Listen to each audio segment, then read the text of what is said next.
Dans cette vidéo, je vais te parler de la nouvelle fonctionnalité de Leonardo.ai qui est le style référence. Concrètement, cette nouvelle fonctionnalité va te permettre d'appliquer un style que tu aimes à toutes tes générations d'images et donc t'assurer une certaine constance dans ta création. Je vais donc t'expliquer comment ça marche et on va générer l'image que tu vois dans le fond ensemble à partir de deux images différentes. Leonardo AI vient de sortir deux nouvelles fonctionnalités qui vont te permettre d'améliorer la cohérence de tes images, mais également d'en avoir plus de contrôle. Ces deux fonctionnalités, ce sont le style reference et le content reference. Et on va explorer ça ensemble, je vais te montrer comment ça marche, je vais te donner quelques petits conseils, et ensuite on verra quelques exemples que moi j'ai créés avec ces outils-là. Alors ces deux fonctionnalités sont accessibles dans l'image generation, la génération d'images, et elles font partie de toutes les fonctionnalités qui s'appellent image guidance, c'est-à-dire qu'on part d'une image pour en extraire telle ou telle caractéristique et la réutiliser dans la génération d'images. Donc en cliquant sur image guidance, on voit tout de suite qu'on peut utiliser jusqu'à 4 éléments. Alors jusque-là, chaque élément était réservé à une seule fonctionnalité. À partir d'aujourd'hui, on peut utiliser 4 fois la même chose pour le style reference. Donc comment ça fonctionne? Il suffit simplement d'aller chercher une image. On peut venir en télécharger. Ce sont les images que moi j'ai téléchargées ici. Ici. On peut aller chercher les images qu'on a générées. Donc ce sont celles-ci, que la communauté a générées, ou alors certains auteurs spécifiques qu'on va suivre. Alors de mon côté, j'ai créé une base de données dans laquelle je viens stocker tous les prompts que je trouve intéressants. Ça me permet déjà de les classer, de les retrouver facilement. Ça me permet également de venir m'inspirer. Je peux partir d'un prompt pour le faire évoluer et partir sur quelque chose de nouveau. Et là, désormais, j'ai sélectionné des images que je considère comme intéressantes pour appliquer un style. Donc, je les ai regroupées ici sous ce filtre style reference.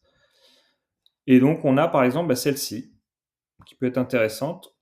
Et alors, ce que j'ai, c'est que j'ai ici le prompt, j'ai le négatif prompt s'il y en a un, quel est le style de Leonardo appliqué, etc., etc. Donc j'ai plein d'informations qui permettent de recréer à peu près la même chose. Donc ce que je vais faire ici, je vais cliquer sur l'image, je la vois en grand, et je vais la télécharger pour pouvoir l'appliquer comme un style et la réappliquer facilement dans Leonardo. Je vais prendre celle-ci, et je vais également prendre celle-ci. On voit qu'il y a déjà beaucoup plus d'informations. Donc le style est vraiment sympa. On va voir ce que ça donne. Alors si cette base de données t'intéresse, tu peux en trouver le lien dans les descriptifs. Donc de retour dans Leonardo, on va venir télécharger l'une des images qu'on vient de choisir. Je vais commencer par celle-ci. Donc l'image d'une affiche de cirque. Et je vais donc lui appliquer ici style reference. J'ai une échelle de force d'application de ce style. Donc si on est sur du low, on va revenir simplement, on va avoir seulement quelques éléments de couleur, etc. Entre mid et ultra, on va venir appliquer de plus en plus de structures, de formes. Et quand on est sur le max, là, c'est vraiment le style le plus fort. Et la sortie va être très proche de ce qu'on a mis en référence. Là, ce que je vais faire, c'est que je vais partir sur quelque chose de différent. Je vais mettre Poster of Paris. Donc un prompt simple pour commencer. Et je vais partir sur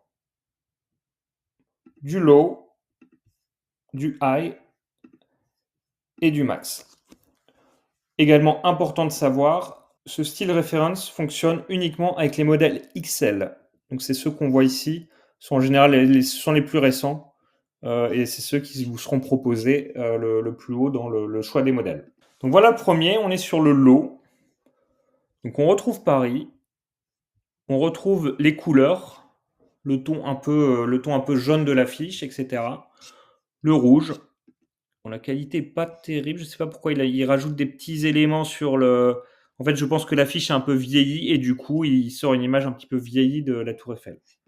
On a celle-ci, bon, qui est un peu, voilà, il part sur une structure. Là, on a agrandi le poids, on est sur du mid.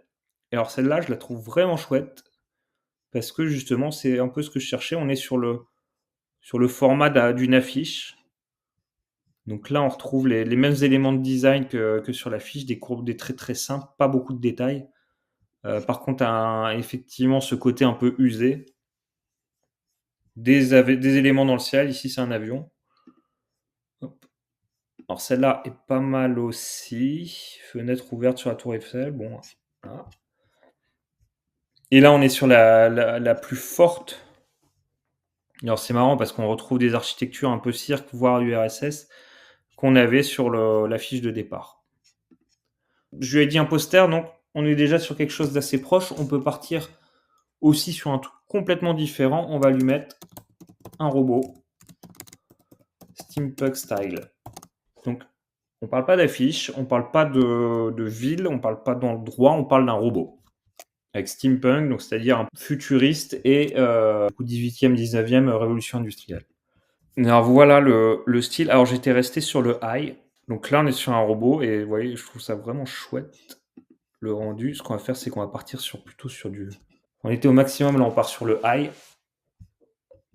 Mais déjà on a un résultat qui est assez satisfaisant. On retrouve les éléments ici un peu grunge. On a un robot qui est à moitié humain, mais toujours avec des couleurs très, très proches de ce qu'on retrouve sur l'affiche. Et là, bah voilà, alors là c'est top. Hop. Je vous laisse regarder le résultat. Donc des choses vraiment sympas à faire. On va prendre un deuxième style. Donc je désactive ici l'image. Je vais aller chercher une nouvelle. Donc on va prendre celle-là. Alors attention, il remet tout le temps image sur tout image. Il faut bien prendre le style. On va rester au milieu. Le robot, ça reste assez proche, c'est plus ou moins un personnage. On va mettre Sunset in Venice Beach. Donc un lever de soleil à Venice Beach en Californie. Et voilà, ce que je trouve intéressant, c'est de mixer, partir sur quelque chose de complètement différent. Et là, on a une plage. Je vais même la refaire en 16/9, celle-ci. Alors voilà, je trouve ça vraiment chouette. Coucher de soleil. Ici, on reconnaît un peu le type de plage. Enfin, voilà, je vous laisse regarder vous-même l'image.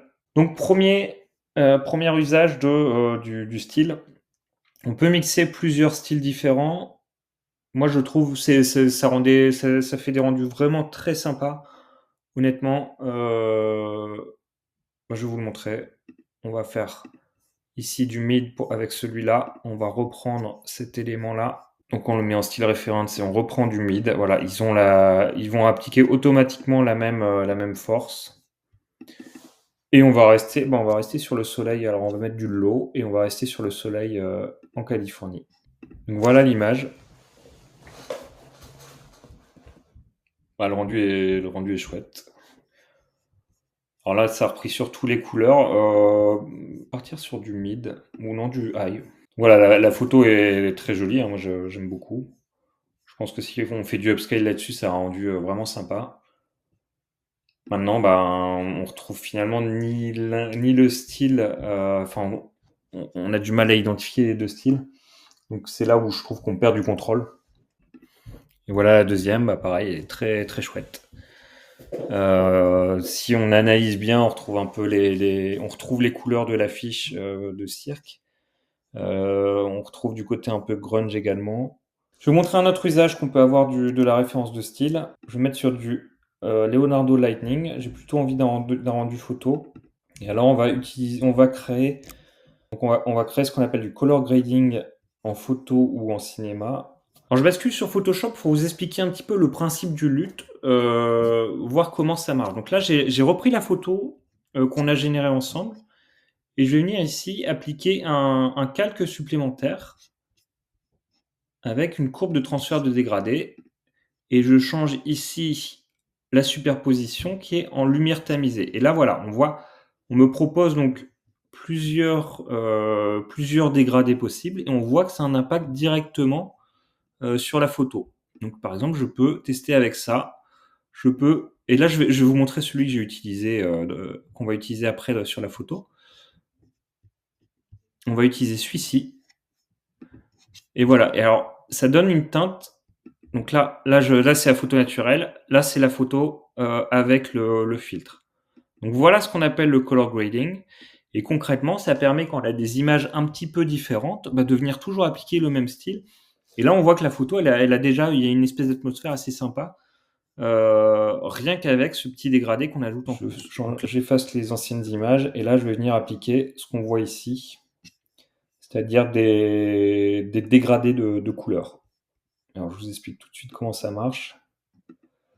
Donc concrètement, le color grading, c'est appliquer une teinte de couleur à la fois ici dans ce qu'on voit à gauche, ça va s'appliquer sur les éléments les plus sombres de l'image et cette teinte-ci va s'afficher sur les éléments les plus clairs.